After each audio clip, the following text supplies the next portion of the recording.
Assalamualaikum warahmatullahi wabarakatuh. Apa kabar anak-anak soleh dan soleh hari ini? Mudah-mudahan tetap sehat, tetap semangat ya, walaupun kita pertemuannya masih tetap dalam online. Baik, untuk memulai pembelajaran hari ini, kita terlebih dahulu membaca doa. Bismillahirrahmanirrahim. Rabbi zidni ilma warzuqni fahma. Amin ya rabbal alamin.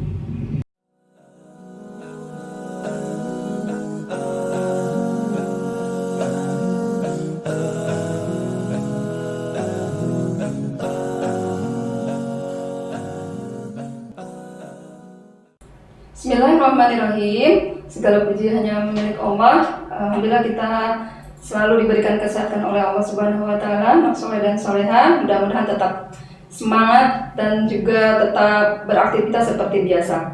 Untuk hari ini kita akan belajar tema 3, yaitu tentang wujud dan benda.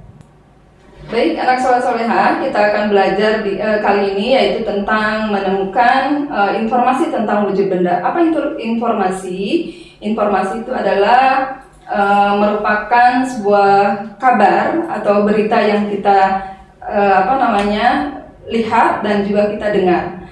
Di sini ada tentang wujud benda padat, kemudian ada benda cair, benda gas, ya. Nah, di sini contohnya apa nih? Benda padat, tempat minum. Ya, tempat minum di sini ini tidak berubah tempatnya. Kemudian kalau untuk benda gas, ya, benda gas di sini adalah ada balon, itu adalah semuanya akan mengisi semua ruangan. Seperti itu, ya. Karena kalau balon ketika kita awal membeli tidak langsung menggelembung, kemudian kita tiup, ya, itu akan mengisi ke semua ruangan sehingga menjadi balon menggelembung. Kemudian ada lagi ketika kita memiliki, kalian pasti semuanya memiliki sepeda di rumah. Nah, sepeda itu kan biasanya ada ban. Nah, ban di situ biasanya itu kalau tidak dipompa itu akan mengempes. Kemudian ketika dipompa, maka ban tersebut maka akan menjadi besar dan sehingga kita dipakai dengan nyaman. Kemudian benda cair. Nah, benda cair di sini itu akan berubah tempatnya, ya. Jadi kalau misalnya benda cair ini ketika dia diisi ke dalam gelas, maka sama seperti gelasnya. Tapi kalau diisi misalnya ke dalam mangkuk, maka dia seperti tempatnya, gitu ya, seperti itu. Ini namanya adalah benda cair, ya, karena dia mengikuti tempatnya, seperti itu, ya. Yang ini adalah wujud benda padat, ya. Jadi ini namanya spidol, ya. Ini merupakan wujud benda padat. Kemudian yang terakhir adalah ini, ya. Nah, ini hairspray. Kalau misalnya kita pijit, ya, itu akan keluar. Nah, ini karena di dalam ruangan ini, di dalam tempat ini ada gasnya, seperti itu, ya. Untuk berikutnya, yaitu setelah kita mengamati gambar, nah, kita juga akan menuliskan ciri-ciri yang terdapat pada gambar tersebut. Yang tadi kalian sudah melihat semuanya. Kemudian yang selanjutnya kita dapat menggunakan kosakata yang baku dalam menuliskan informasi dari gambar tersebut. Benda padat atau cair, gitu ya. Nah, di sini kalau misalnya mudah berubah mengikuti wadahnya, kemudian dia akan tetap seperti wadahnya tersebut. Kemudian mudah berubah mengikuti bentuk wadahnya, kemudian juga mudah berubah, yaitu seperti benda cair. Untuk selanjutnya yaitu membuat kesimpulan, ya, dari teks percakapan tentang wujud benda tersebut, yaitu teks percakapan merupakan teks yang berisi pembicaraan antara dua orang atau lebih, yaitu mengenai suatu topik. Nah, topik itu apa sih? Topik itu adalah inti dari isi informasi tersebut. Kemudian setelah itu kita akan dapat membuat kesimpulan dari teks tersebut, yaitu kesimpulannya merupakan pendapat akhir ya berdasarkan uraian sebelumnya yang tadi Ibu sampaikan, ada benda padat, benda cair, benda gas. Nah, ini contoh dalam menyimpulkan isi percakapan. Nah, kalian bisa nanti bisa dilihat ya, di sini ada percakapan. Jadi percakapan itu lebih dari 2 orang, ya seperti itu. Ini ada bertiga. Jadi percakapannya ini ada yang membawa sayuran, kemudian ada yang bertanya seperti itu namanya percakapan. Selanjutnya, dalam membuat kesimpulan dari teks hasil pengamatan wujud suatu benda, itu kita juga dapat membuat kesimpulan teks dari hasil pengamatan. Misalnya, pengamatan pada percobaan tentang wujud benda yang tadi ya.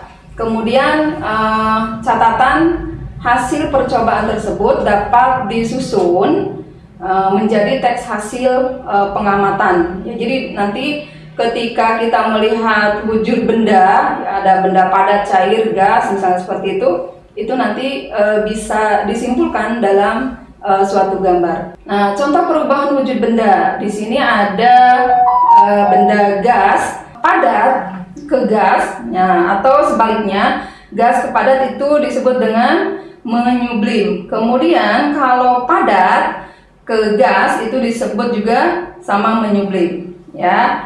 Kemudian kalau gas ke cair itu dia akan mengembun, ya seperti itu. Kemudian sebaliknya dari cair ke gas dia akan menguap, ya seperti itu. Kalian pernah mencoba memasak air atau merebus singkong seperti itu ya. Nah itu kan uapnya pasti akan keluar seperti itu ya. Baik, untuk berikutnya yaitu menceritakan kembali informasi dari teks hasil pengamatan tentang wujud benda.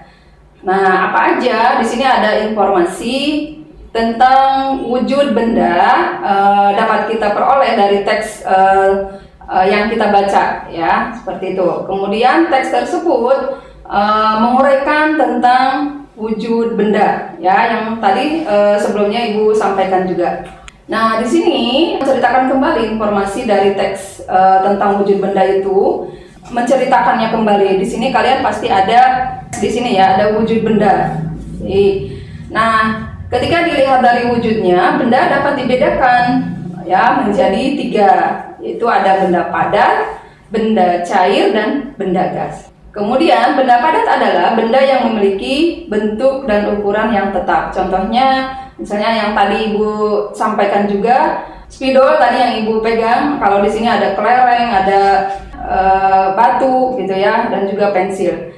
Kemudian untuk benda cair itu benda yang memiliki ukuran yang tetap, tetapi bentuknya bisa berubah-ubah seperti itu ya. Ya, jadi sesuai dengan tempatnya. Air sirup di dalam botol atau misalnya tadi air yang sudah Ibu perlihatkan kepada kalian, yaitu air yang ada di dalam botol. Jadi kalau benda cair ini mengikuti tempatnya.